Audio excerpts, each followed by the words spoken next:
What's up, everybody? Welcome back to another episode of Closing the Deal. I am your host, Sam Enright, and sitting across from me is my co-host, Zach Dixon. What's going on, brother? How are you? I am fantastic. I am unbelievably excited for this episode that we got going on today. Stepping away from real estate a little bit, and we are hitting the links. Yeah, definitely one I'm excited about too. So, just a little backstory for you guys. Zach and I are avid golfers, have been for some years. So, as you can tell, just even in the intro of this episode, there's definitely some excitement here on just getting to talk about something that we love to do. So obviously, we're going to make it, geared towards where we live, and hopefully provide you guys still some value and some good information, if not some laughs and you know I'm sure we got all kinds of funny stories we could tell about our time on the golf course. So, There's too many. I wish just going back over the last decade or so that we had a camera on our golf carts for just all of the experiences that we've had out there because we've had some good ones. I think we could have went viral at this point for sure. yeah, there's a couple of moments out there that definitely would have landed us on a viral, either reel or TikTok or something, just a clip because yeah, there's been some gold. So, I'm excited about the episode. I'm excited about the future because actually we had a lot more friends last year get involved in golf. So really, in the previous past, it hasn't really been that deep of a group that we've had that have been golfing. I mean, there's kind of a core of like what I would maybe say six guys, and now it's kind of expanded. We're into the range of 10 to 12. So definitely exciting. You know, controversial opinions out there on the growth of the game and how busy that makes everything, but ultimately obviously we're excited and happy that our buddies are getting more involved with the sport. And yeah, and obviously those guys were football, basketball players in high school, and obviously with basketball you can probably get 10 guys rounded up to play a pickup basketball game. But as you get older, obviously that it's a young man's game. Basketball is like your knees are going to give out, your shoulders going to give out. So that's just not really a sport that you can play forever. Obviously with football, trying to get 22 guys rounded up to play both sides, like that's likely not going to happen either. Even if it's flag and no tackle involved, likely not going to happen.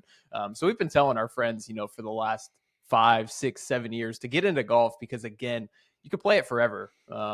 Guys are 85 years old, shooting their age, shooting under their age. So just being out there on the golf course with your friends for the next 60 years, that the memories that's going to provide, it's going to be priceless. So I am definitely glad that all of our guys are getting into the game. Over the last couple of years, we've hosted a couple of Ryder Cups with the smaller groups that we've had, and those have been really fun. But this year, we're really excited because we're putting together a little bit of a friends golf tour to kind of mimic the PGA Tour. So it's going to be super exciting for these guys that maybe just got started into the game to get those competitive juices flowing again. Because ultimately, I think that's why we play. Personally, that's why I play is because it's just competitive. I need something to continue to keep those competitive juices flowing, sports wise, just to get me excited to compete with somebody else, other than maybe myself on a professional level. So, yeah, golf it checks all those boxes. You get outside and get some fresh air, and it's just perfect. So, super excited for all of our friends to get into it, and obviously super excited for the next 50 years or so that we get to play with them. So. No, absolutely. Yeah, it's I'm happy to see everybody joining up. I was little backstory for you guys. I was, early on the bandwagon. I played in high school. The rest of these guys, like Zach said, other sports, football, basketball, baseball. So I was kind of alone on that island for the first couple of years. I just, joke with them now and tell them I was just trying to get a head start on being better than them, for the rest of the life. So at the sport. But yeah, it's been nice, slowly but surely as the years have gone on, we've gotten more and more friends involved. And, it used to just be, I could call up, one or two of my friends and be like, hey, you want to go golf? And if they can't, you're out there solo. I played a lot of solo rounds when I was a lot younger. And now it's like, most of the time when we go out, it's never solo. It's at least three guys, if not four, every single time that we go. So that's been nice to, enjoy that camaraderie and continue to build those bonds with your friends and stuff. And like Zach said, it's a sport you get to play forever. And, we've had this debate a lot. just about golf in general and why it is so addicting. I know you mentioned the, competitive nature. Obviously, most of you guys, if you've ever played golf, picked up the sticks, you understand that there is just this feeling that brings you back. And, I think it's attributed to the fact that, in basketball, I can't windmill dunk. I can't, you know what I mean? I'm not shooting threes from half court like Steph Curry. In football, I'm not running that fast. I'm not catching like Jeremiah Smith. But on the golf course, you can hole out, you can hit 300-yard drives, you can bottle up these little moments of almost feeling like, wow, this is what I could be if I did this consistently.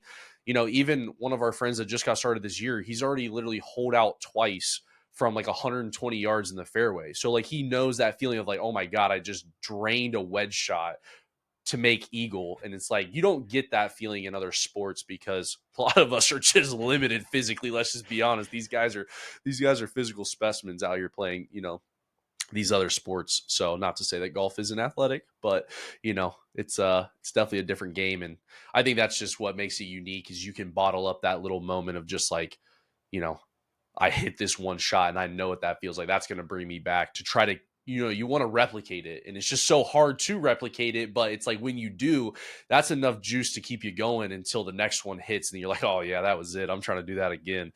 You know what I mean? So, I couldn't agree more. I couldn't agree more. I a personal shot of mine. I hold out for birdie at Pinnacle. You remember that, obviously, playing with your uncle, and that was oh, yeah. I will never forget that shot for the entirety of my life. Like I remember running almost 100 yards from the fairway up to the green to go pick up the ball out of the hole, because it's, again, like you said, just bottle up that little moment of feeling like you're on tour, like, or you could be on tour if you duplicate this shot. You know what I mean?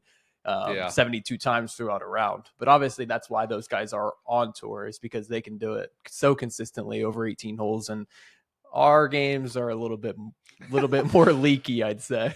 Yeah. We have those good shots, but we have some pretty bad shots as well. So yeah, I think that would be putting it lightly, leaky, to be honest, compared to those guys. But we're pretty decent golfers in our own right by amateur standards, I would say, or just your average weekend golfers, I should say. Maybe not amateurs because there's some really good amateur golfers out there. So Zach, what kind of topics are we going to cover on this? I know obviously we've already talked a little bit about our personal experience, but what kind of things are we wanting to highlight here? Yeah, so we're going to talk about some of the top public courses in Central Ohio, just highlight some different features of those courses. And then we're going to talk about a little bit of the private scene as well. I'm going to touch on a few of those courses that I've played and had the chance to experience here in Central Ohio, and then just share some personal stories and insights based on those courses. And then at the end, we're going to give a top five list of public courses here in Central Ohio, all our personal opinions. And so after that, be able to hear a little bit of debate from our listeners, see if they have any differences or anything they would change. So,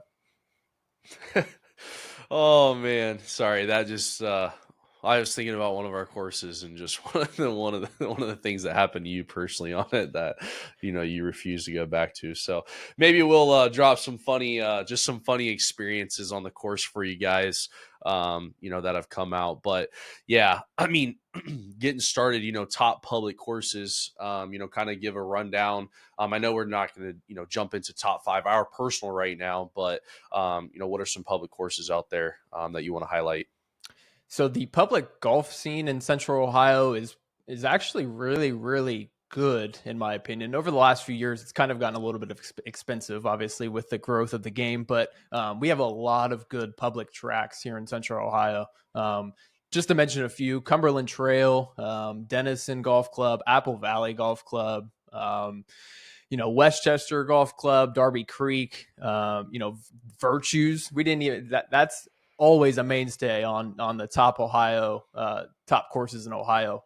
Usually it's either one or two, and that's 15 minutes away from Newark, which is Kind of crazy. I don't think we put into perspective very often when we get to play that course. It actually used to host LPGA tour events back in the 90s and early 2000s when it was Longerberger Golf Course.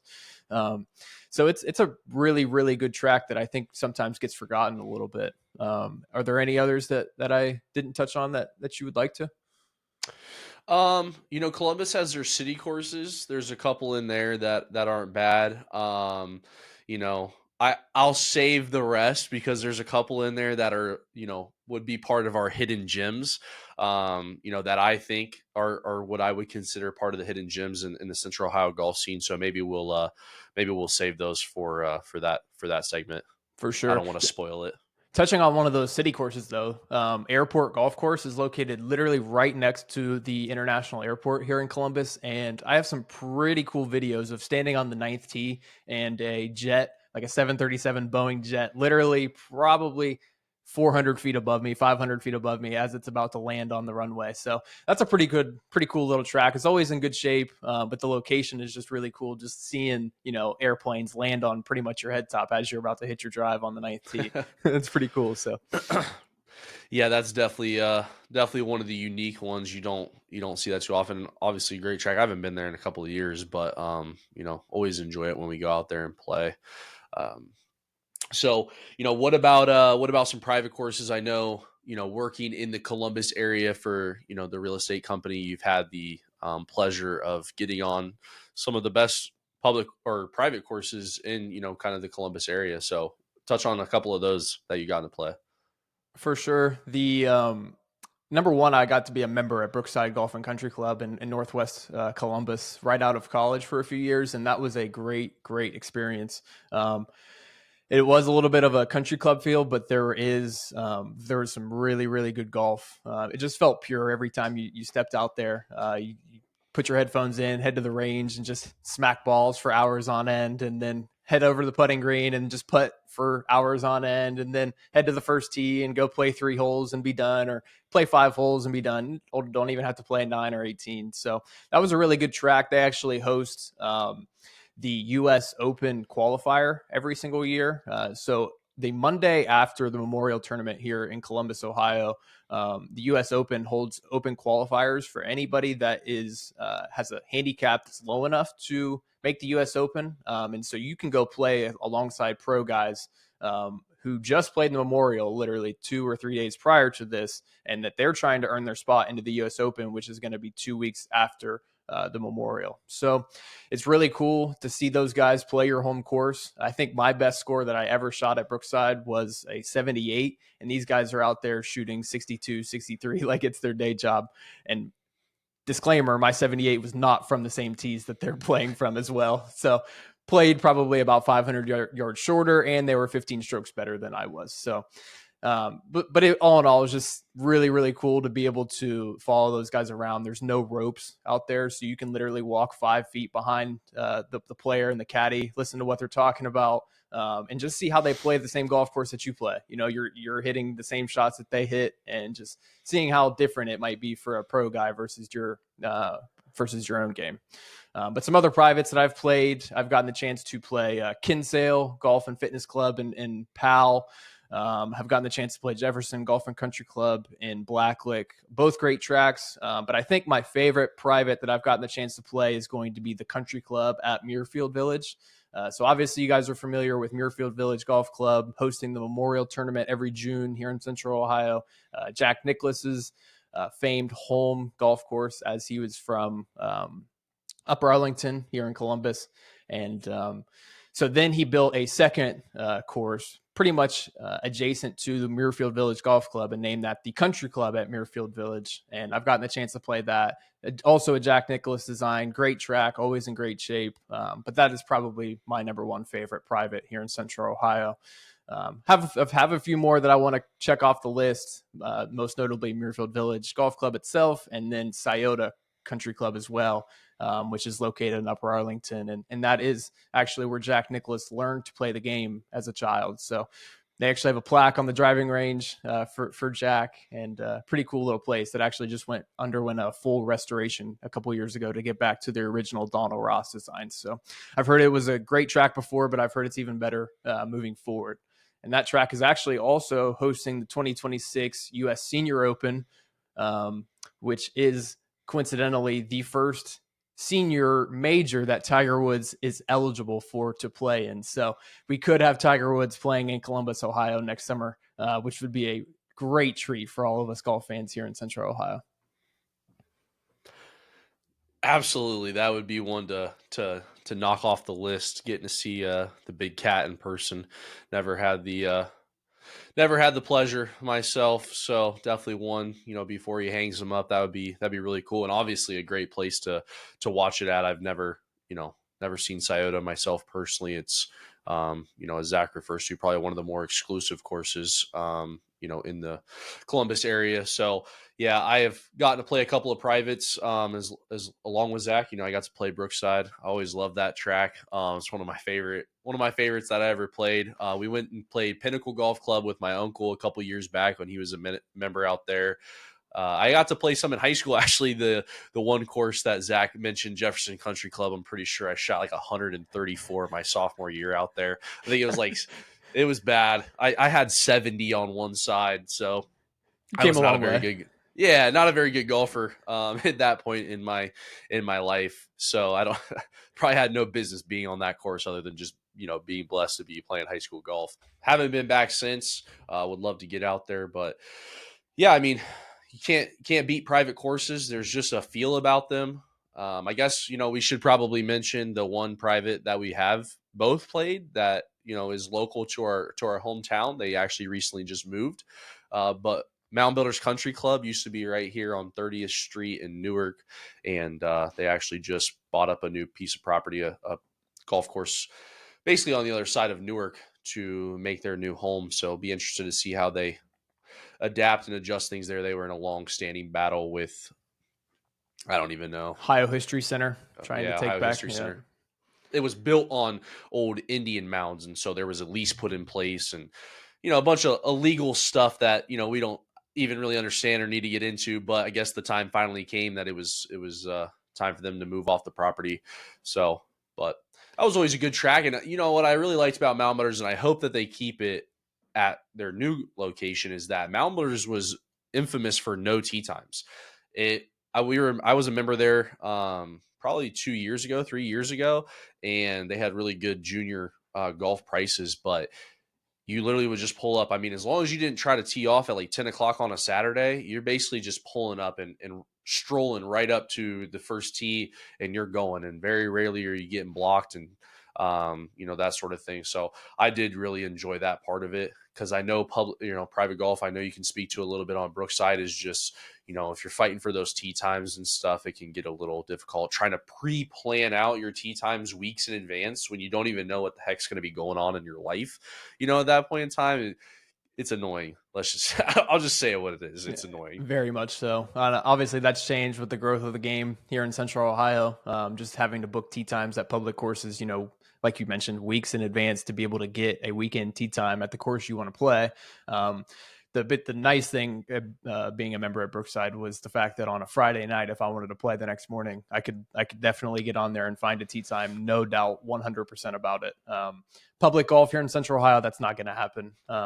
You may find a course to play, but it probably isn't the course that you want to play by any stretch of the imagination. So just a big difference in something that I think we're kind of trying to still get used to as well, because again, it's just hard to plan out your life 2, 3, 4 weeks in advance when you don't even know what's going on, obviously. Yeah.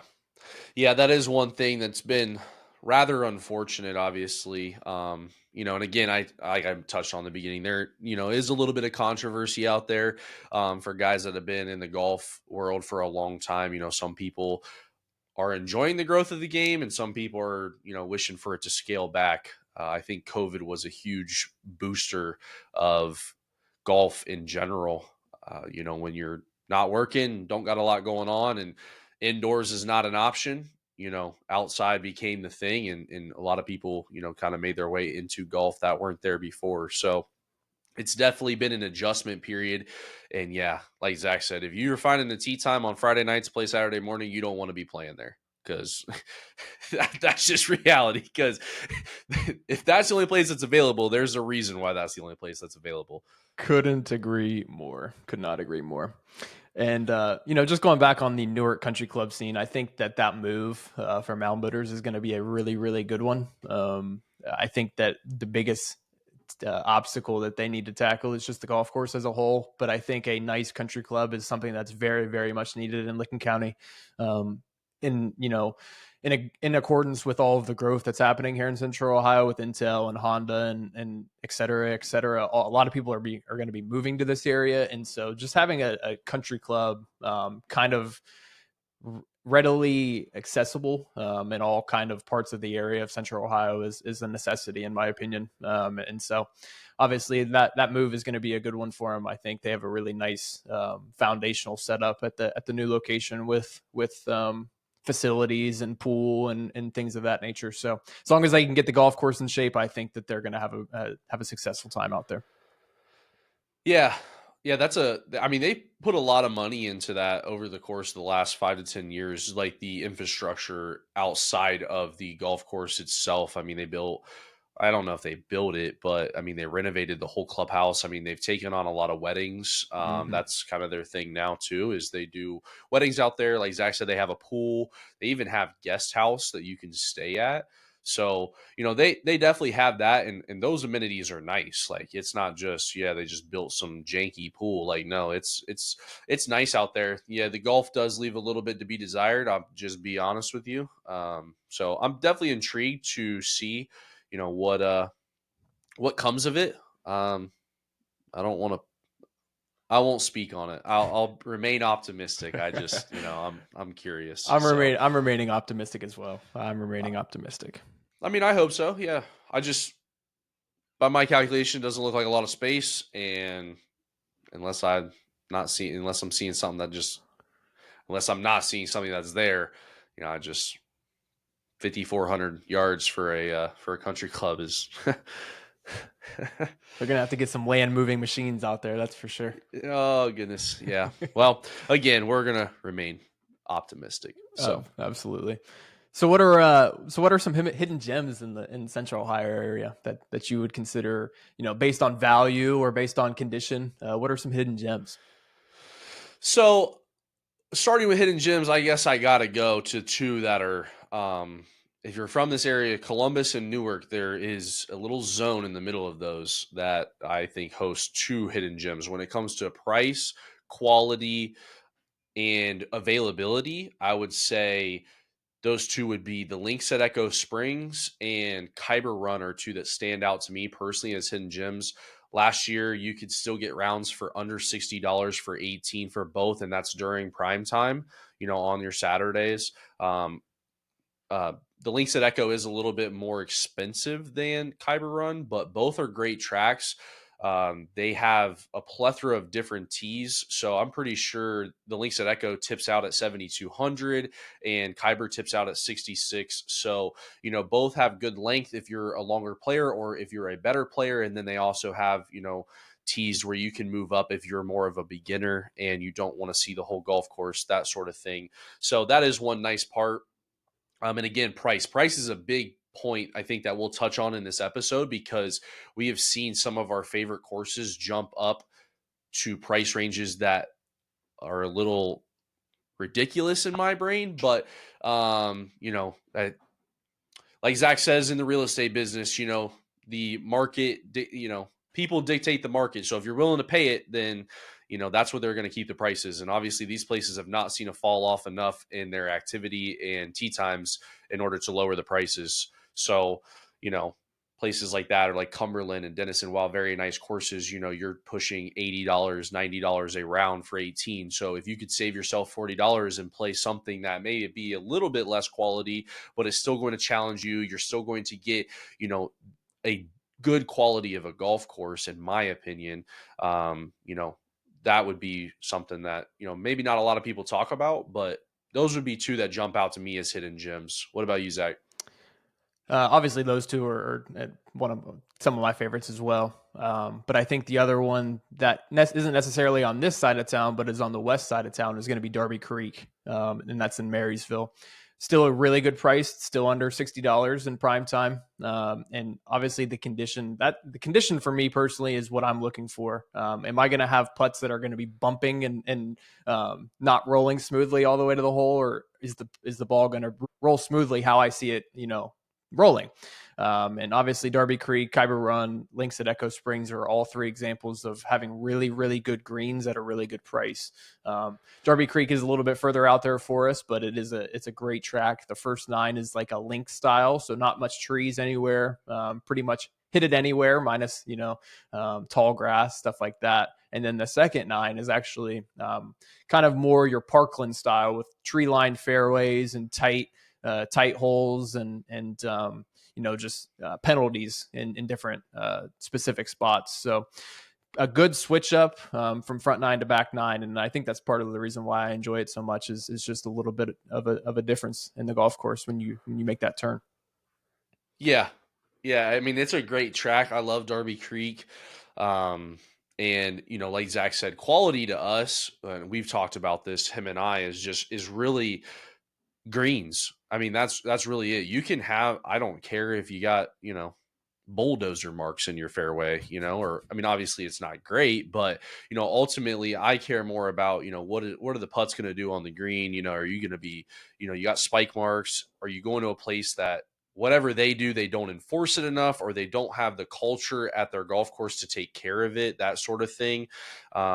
Because that's a huge deal when you're going to golf courses that repeatedly every single time you go either have spike marks or ball marks. That's one of my biggest, pet peeves from a golf standpoint. It's something Zach and I both, I've watched us both do it. You walk to a green, you're fixing 2 to 3 ball marks per green.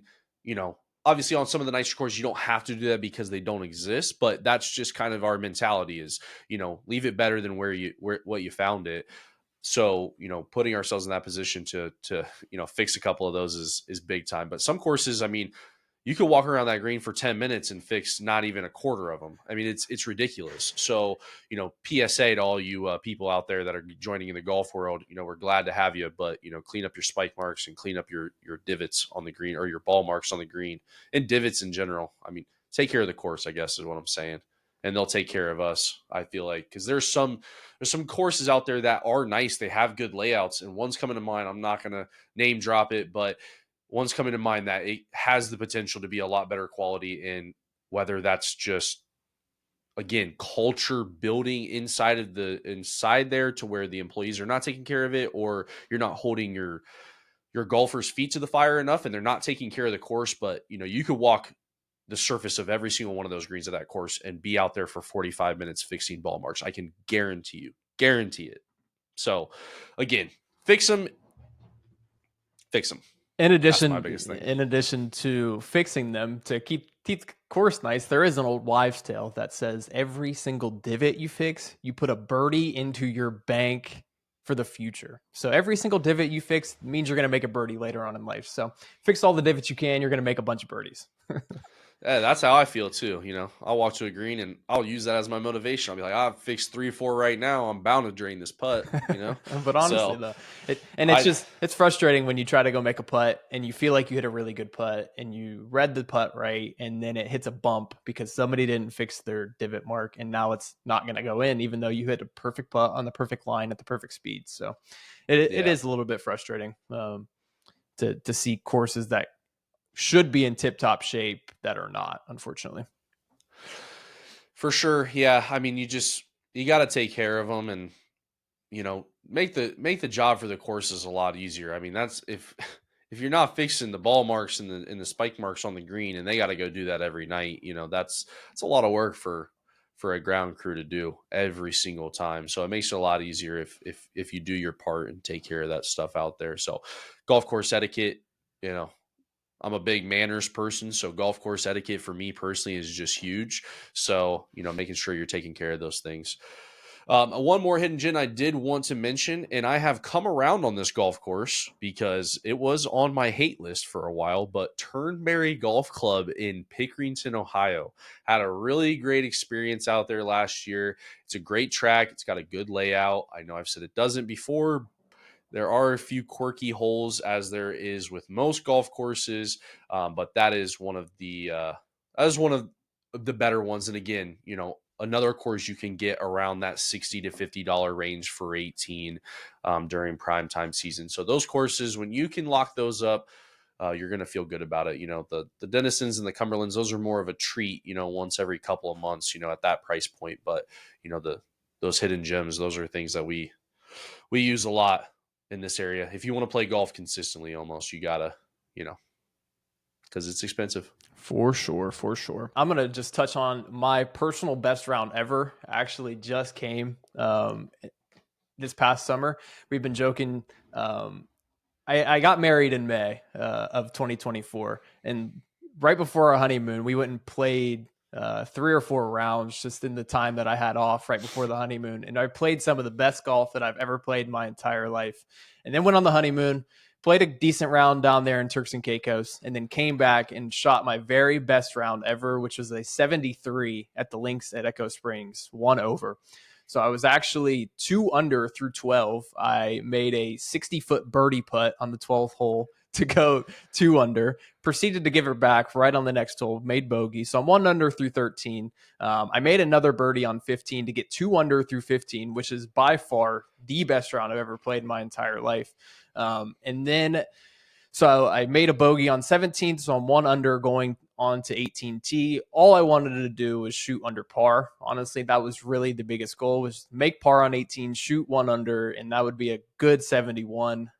Unfortunately, one of my buddies talked to my backswing on my drive on 18, and I hit a duck hook into the water, proceeded to make double, shot 73, 1 over, which is still a very respectable score, but I hang it over my buddy's head all the time that he talked my backswing, and I would have 100% made par on 18 if he didn't talk my backswing. So you clearly didn't have Tiger's dad dropping stuff in your when you were a kid. That's in true. Your backswing. That is true. What was your best round? I mean, my best round came. Honestly, I always thought it was the Links at Echo Springs, but I never remember it. So 2 years ago, we were out at Apple Valley. My fiance and her dad, we gone out there, and I played Apple Valley a few times. It was one of the courses that we played in high school. It was one of the OCC venues, which was just kind of like your conference venue. So, I was familiar with the course. I've always loved the course, but we went out there, and sometimes on the course you can just tell when things are going your way. And that day just felt like things were going my way pretty early. I got to, I think I was 3 under through 9. I was on under a tree on their sixth hole. No. Yeah, fifth, sorry. And it's a par 5. And so, I ended up hitting this shot from under this tree, and I stuck it to about a foot, ended up making eagle. And so that's when like everything was like, okay, yeah, something's different today. Cause like you don't just do that normally. And got through the front 9. I ended up coming in at 3 under on the front 9. And got it to 4 under on the back. The hole 10, you start on a par 5 and hit it in the trees, chipped out, smoked a 5-iron to like 15 feet and drained the putt. And that, again, you just like, things are just starting to click. Like I've never been 4 under at one point in my life. Unfortunately, ended up giving 2 back coming home. So finished with a 72 under. But it was by far the best round that I'd ever had. Ball striking, putting, things were just clicking. So when you get going, if obviously most of out there golfers, when something's clicking, it's clicking, and you don't think about much. You just pull the trigger and go. And that's a great place to be in when you're playing good, when you're playing golf is that when there's not much thoughts going on, and you're just going. So that's probably the best I'd ever played as a round as a whole. And then last year, actually at Turnberry, the first time I've been back in some years, I had one of the best 9-hole scores that I'd had. I believe I was 3 or 4 under. I think I believe I was 4. I started out with a bogey and like had like 5 birdies coming home, and so it was an unreal back nine that I experienced. I ended up shooting one over, so the front nine was not very good, but yeah, I was cruising, so it was good. There was a couple people there to witness that, so you guys can ask them about that. But going back to your just knowing when you're in the zone, my 60-foot birdie putt on number 12, because if anybody knows number 12 at Links at Echo Springs, that is not a birdie hole by any stretch of the imagination. Walking out with par is a dub all the way around.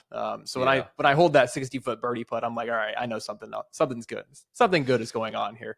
Yeah. We're gonna finish with a pretty good round. So Yeah, man, I feel like that's just the thing. Like on those rounds that become personal best, like there's just something in there that we say it's like obviously, you can tell, but it's almost just like it's just a confidence booster is all, you know what I mean? It's not like something, I guess, magical is taking place. It's just you had something good happen to you, but now there's like this form of belief in your head that's like, yeah, okay, there's nothing that's going to touch this coming home because I am like on fire right now, dude. Like this is insane. So I was actually there to witness that round. So it was I wasn't I?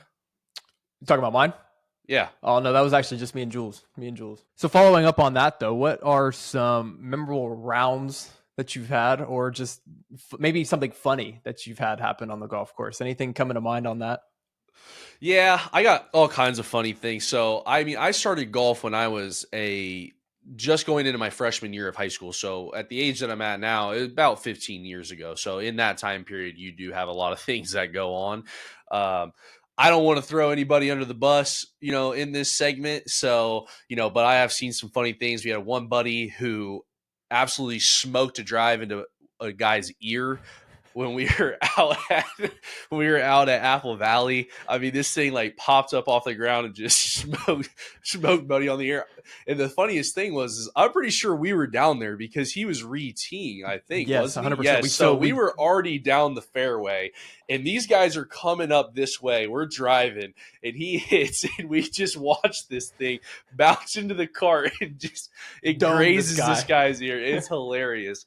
Stuff like that you just don't let your buddies live down very often because it's funny. I mean, I'm not immune to it. I've had my own story. When I was in high school, I can't remember if it was my sophomore or junior year. Again, I was not a very good golfer in high school.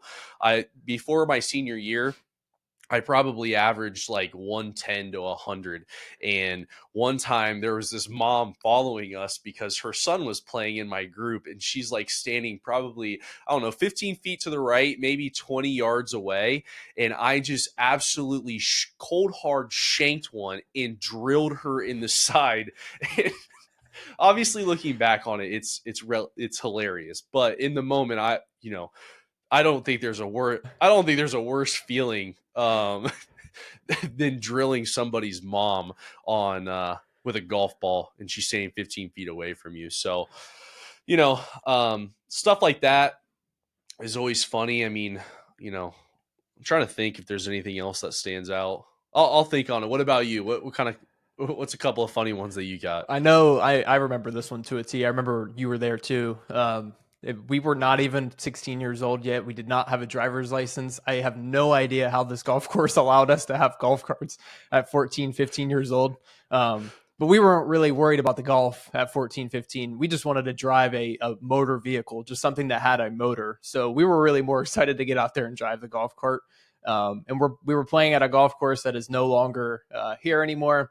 And we actually wrecked the golf cart. The fender on the front came off. We ripped the thing off of the golf cart. We threw it into a pond that was near a hole. And then about 2 holes later, we decided it would have been a good idea to try and see who can back up a hill with no rear view mirrors, no like side mirrors, nothing like that. Who could do that the best? And I backed up the hill and I absolutely ran over this trash can. It was gone forever, no longer be able to use. And at that point, I think I realized that we should probably take better care of these golf carts because we are liable for these things. But we turned the thing in and everything was all good. So didn't really think about it again after that, and we moved on. Oh man, Another one. Go ahead. Yeah, I no, was gonna say I think we might be on the same track for this because if it's golf cart related, this has got to be bar none one of the funniest things that I've ever witnessed personally on a no, golf course. I So don't go think. ahead. No, I'm not going on a golf course. I am going with, Oh, or no, not golf cart, but one of our buddies. He was having a very, very, very bad round. Like, and I'm talking very bad. We're on the 17th tee, which is a par three, and there's a lot of water before the green, and our buddy unfortunately chunked the shot. Like, he took a piece of earth out of the ground that I've never seen possible. He chunked his ball into the water.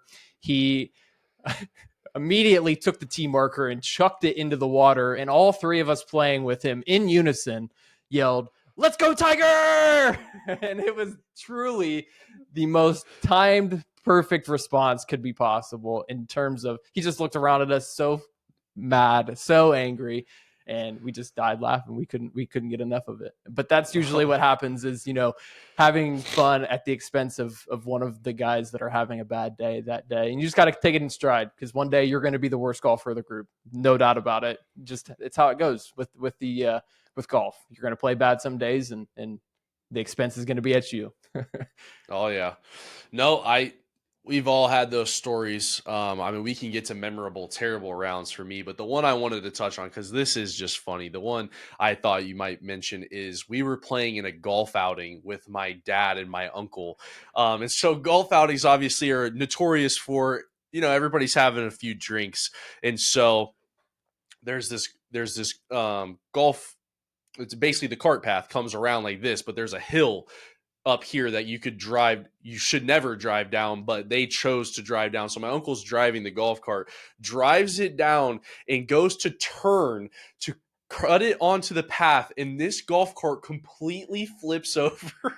All their stuff goes everywhere. I'm talking money, drinks, everything. And then these both just pop up out of the center of the golf cart, and Zach and I are just sitting there watching all of this unfold. And it had to be one of the funniest things I've ever seen, because they just looked distraught.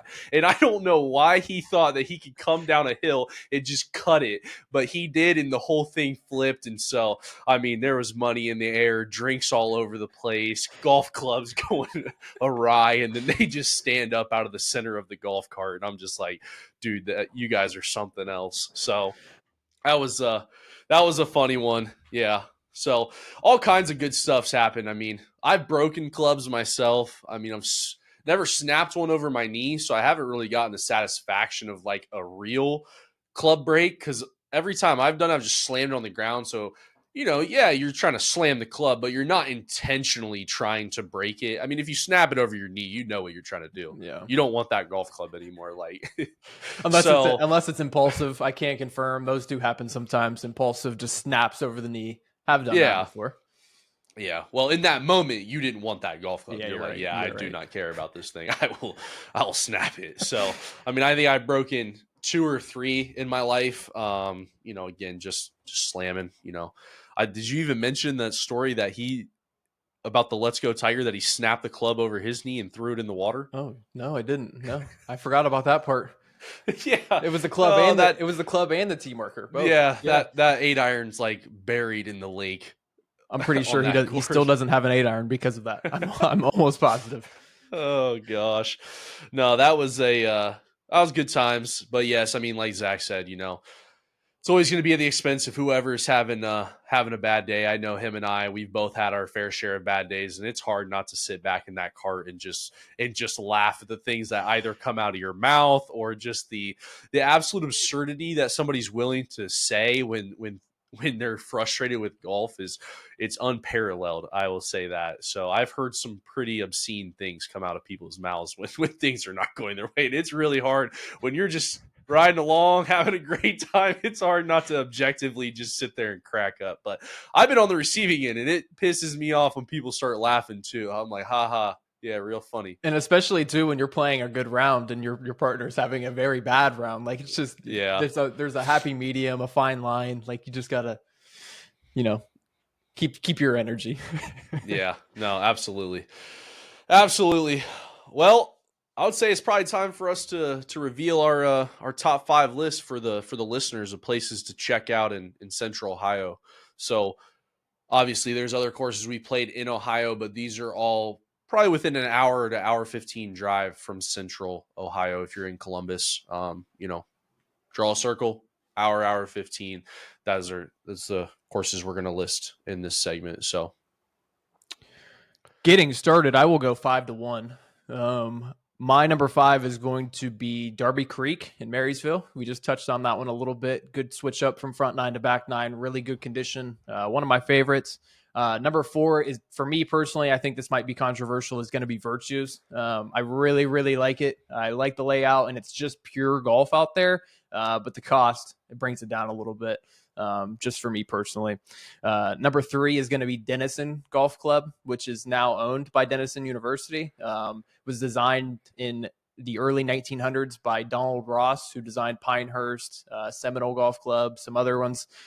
So it's a great track, and the greens are original Donald Ross. So it means a lot of slope from back to front. And when they get those things cooking, running fast, it can be a pretty good test of golf out there, even though the tips only tip out at about 6,500. So number 2 is going to be one of our hidden gems, Links at Echo Springs.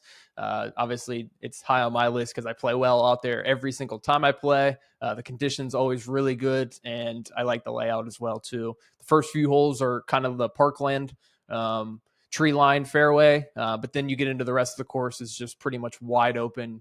You got some drivable par fours on there, which is really cool. Pretty much all the par fives you can get home into. So just a lot of scoring opportunities, and it just makes you feel good about your game all in all. And then my number 1 is going to be Cumberland Trail in Etna/Pataskala. Again, probably the best most well manicured public course in Central Ohio. The greens are always running at least a 10 on the stimp. There's no ball marks ever. Again, fairways are just in perfect condition. Just a really well manicured course. It is a little bit pricey, but it's a great track all in all. Can pretty much hit it anywhere. Do have some fairways lined with condos and such, but can pretty much hit it anywhere all in all. And they do have an island green par 3. Makes you feel like you're at TPC Sawgrass. You got to cross a little bridge to get there. I don't think I've ever hit the green. Maybe once or twice out of the, probably 15, 20 times I've played it. I am always in the water, hitting from the drop zone, making double, making triple, whatever it may be. But I enjoy the golf course just as much. So that is my top 5. How about you? Top 5. So this is going to be no particular order. I can't rate them just because every time I think about one, there's characteristics of it that I'd be like, this is my favorite. But there's going to be a couple repeats on the list. I'll get started though with Apple Valley. I'm sure you guys could expect that, considering I just told you that my best round was played out there. But also in high school when we played, that was at the time my senior year, the OCC. I actually played my best round to date out there as well. I shot 41 on the front. I'd ended up being even through 7 holes, and then doubled, tripled coming home to shoot 41, and then shot a 39 on the back. My first ever 39 hole score. So I ended up shooting 80 out there for an OCC event, which I thought was pretty decent for myself at the time. So, there's just been a lot of good things out there. They probably, in my opinion, have the best. I know this is not maybe for everybody, but they have the best manicured tee boxes in the state. I'll say that when you go out there, it is so pristine. It's incredible. And so that sort of stuff fascinates me, honestly, when you get out there and you see this grass cut down to like this length and it's like so pure. It's like, how does that even happen? Like, what science and technology goes into getting grass that low and that dense to where, it's not patchy and that sort of thing. So Apple Valley is up there. Zach touched on it. Love Virtues. Great track. It's the first track I ever played that I genuinely felt like, my Lord, this is a tour track. Like every time I look at hole 18, it's like 480 yards from the back. It's a par 4. And I'm just like, dude, this is a PGA Tour par 4. Like, you're literally hitting it out there. You're having 8 iron, 7 iron. Well, I having 8 iron, 7 iron into the green. And, when it's just crazy because like a lot of your other holes, you oftentimes I'm not really touching anything other than a wedge, when going to the green and those sort of things. So, I was just always crazy to me. It's also been home to probably my worst round as an actual adult. I'm pretty sure I had a case of the shanks one day. We went out there and Zach was there. I probably lost 18 golf balls in one round and just could not find anything but the hosel. So it was one of the most trying rounds I've had in my adult life. Obviously, the 134 probably beats that at Jefferson, but Let me just interrupt you real quick there. I actually, on my number one favorite golf course, I also had the case of the Shanks that also made me want to quit the game for probably 2 to 3 weeks straight. Like I was distraught after this round at Cumberland Trail a few years ago when I had the case of the Shanks, and being able to come back from that feels good, especially at my number one favorite course in Central Ohio too. So sorry to interrupt, but just had to throw that in no, there. no, you're right. I mean, dude, if you ever had a case of the shanks, you don't want to look at a club for a while. I can tell you that because it's the complete opposite of what we were talking about. When you're feeling like something's going right in those rounds where you go shoot scores where you're like, I can do nothing wrong. Well, in those rounds, you feel like you can do nothing right. It does not matter how you swing it, you are lost. And that's how I felt out there. No matter what was going on, I felt lost. I felt like I couldn't find anything but how to shank the golf ball. So those are never fun rounds, but obviously bounced back, got some revenge in the last year or so out there. So that's another one for me. Darby Creek's also going to make the list. I think that's a great track. It has challenging greens if they put the pins in certain positions. And like Zach said, it's a good mix. You get a little bit of a more open front nine. There are some gettable holes. And then you go to a back nine that is a little bit tighter. There are a little bit longer distances. For some of the holes, and they have strategic, on one of the par fives, they have a strategic cut down the center, with a creek and stuff. So you have to lay back. And so, courses like that kind of take your length out. For me, I hit the ball pretty far. So courses that take the length out that are challenging like that, I do enjoy it because it makes you think a little bit more. So those would be three. And then, rounding out that top five for myself personally, got to put Denison Golf Club in there. I've had a membership at Denison two separate times. It's obviously very close to the hometown that we grew up in. I've always just loved the course. Like Zach said, it's not very long, but it is challenging. The greens are tough. There's a lot of slope from front to back or back to front. And if you get deep on some of those pins, you're going to get yourself into a world of trouble. And so I've had some pretty rough scores out there, but I've also had some really great scores out there. So, and then, last but not least, Cumberland Trail, like Zach said, everything that he said about that course is 100% right. It's probably one of the best manicured public courses that we have in the area. It's a lot of fun, especially if you are kind of a bomber and you want to just hit it sideways, because there is room to do it out there and you're not going to overly penalize yourself. Whereas, you go to some tighter courses and you can't control your ball flight off the tee, you're going to have a day. So I do like getting out there, but that doesn't mean it's not challenging. There are its own challenges out there for it itself. There's water and, some other things it's got going on. But actually the last round I played out there, the last round we played in the year of 2024, I literally holed out from like 110 yards on hole 10. So definitely some good memes out there. Always enjoyable. So That was the day we lost to Oregon, wasn't it? Yeah, I remember that. yeah, it was. Yeah, Yeah. I played pretty well that day too. I think I shot like 75 or 76. I made like a 60-foot birdie putt on 18 to finish out the year. That was the last round outside that I played in 2024. So good finish of the year for sure. Yeah, that was the only highlight of my day. Everything else was pretty downhill from there. So I won't bore you guys with the details of that rough round, but yeah, still a beautiful course. So guys, I would say if you haven't already, go check out those courses. Go check out the hidden gems. If you're somebody who's just getting started in the game, I think those hidden gems are going to be your bread and butter, honestly, because they're going to be just challenging enough to where it's not going to overly frustrate you, if you know what I mean. You're not going to go out there and like want to pull your hair out, especially if you play the proper tee boxes. But, it's also good enough quality that will make you actually want to come back. I feel like too often, I remember when I got started in the game and there were some rough courses that we used to play. I'm talking rough. So, burn holes and dirt patches on the greens and fairways non-existent, got crabgrass growing up. It's like a backyard, basically Yeah. playing golf in a backyard. You know what I'm saying? So I think quality is huge, especially for even for beginners. I know maybe that's not a popular opinion, but I think the if you can get yourself on some more quality courses, you learn to enjoy it more. You can learn to be a little bit better. I think even Bryson had a video in which he talked about that, like the difference between some public courses and like what they play. Like the margin for error on a public course is a lot higher because it's not as perfectly manicured. So when you pull some of these lies, like he's like, dude, I'm hitting it in the fairway on this public course and I'm ending up in a patch of dirt, whereas if I hit in the fairway on tour, like I'm most likely getting a pristine lie, Yeah, for sure. and there's a lot of different factors you have to take into account. So I'm not saying that by any means that it's easier to play or it's harder to play public courses than it is tour courses.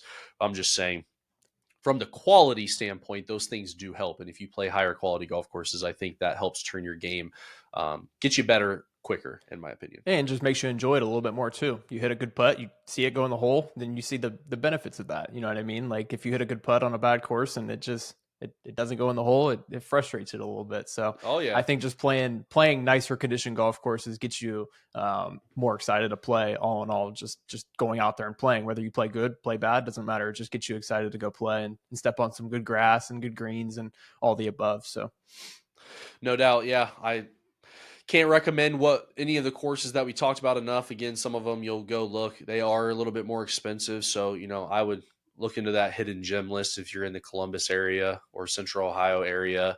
Maybe we can do an outside of Central Ohio episode for you guys.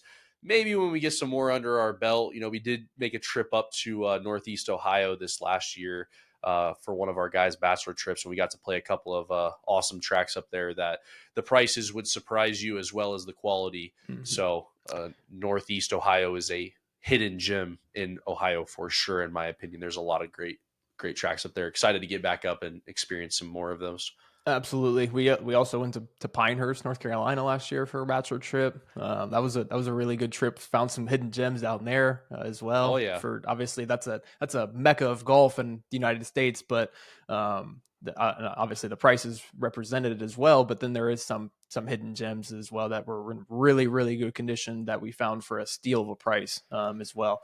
And so just trying to get around to all the parts of the country and play different types of golf. All the different regions of the country have different types of golf courses, and so it's just different golf all the way around. When we played in Florida a few years back, obviously that was a massive change for us, playing on Bermuda greens and high winds and coming off the yeah. coast, and so there's just a lot of different golf to be played. Across the country, and you can kind of see how your game stacks up when you travel and play different conditions, play different courses, all of the above. So we will be doing that obviously over the next 10, 20, 30, 40 years, taking some trips and seeing different golf. Yeah, absolutely. We've been very blessed. I mean, I would say I've been very blessed to play several times outside of the state of Ohio and to get to experience those different things. I mean, Zach mentioned Florida. I've been down there several times, gotten to play some awesome courses down there. North Carolina, always fun. We even actually had a trip up to Michigan this year as well. Got to play a course up there. So definitely, I mean, we've talked about it. There's lists of courses all around us that we hope to check off. I mean, there's even courses in Ohio that we haven't set foot on that are not even private, public, that we just haven't gotten a chance to go to. So hopefully, bring you guys some more. Maybe another year or two from now, bring you guys some updated lists for maybe some different areas or whatever we're able to get to you guys. So Definitely. So that I think that wraps up our episode for today. You have anything else that you wanted to bring with the listeners, sir? no, I don't think so, guys. Just wanted to, obviously do a little bit of a switch up for you. As you guys can see, this is something we're both very passionate about. We love to golf. It's very fun. So, if you've ever considered getting in the sport, you might as well try it. Everybody that picks it up typically falls in love with it, in my opinion, from what I've seen. So, I think it's worth it. It's a great time, but hopefully you guys enjoyed the content. Hopefully you guys have some ideas of where you could go this year to, if you've heard any names of places that you haven't tried, get out there, try them. There's a lot of great courses in the Central Ohio area, so I would recommend going out and checking them out. Absolutely. And feel free to leave your feedback in the comments too. I want to hear your guys' top 5 courses that you've played in Central Ohio or even outside of Central Ohio too. Just top 5 courses. I want to hear your guys' favorites. So again, feel free to leave those in the comments. Send us a message. Just any feedback would be very much appreciated. So appreciate you guys tuning in, and we will see you guys on the next episode. Absolutely. See you guys then.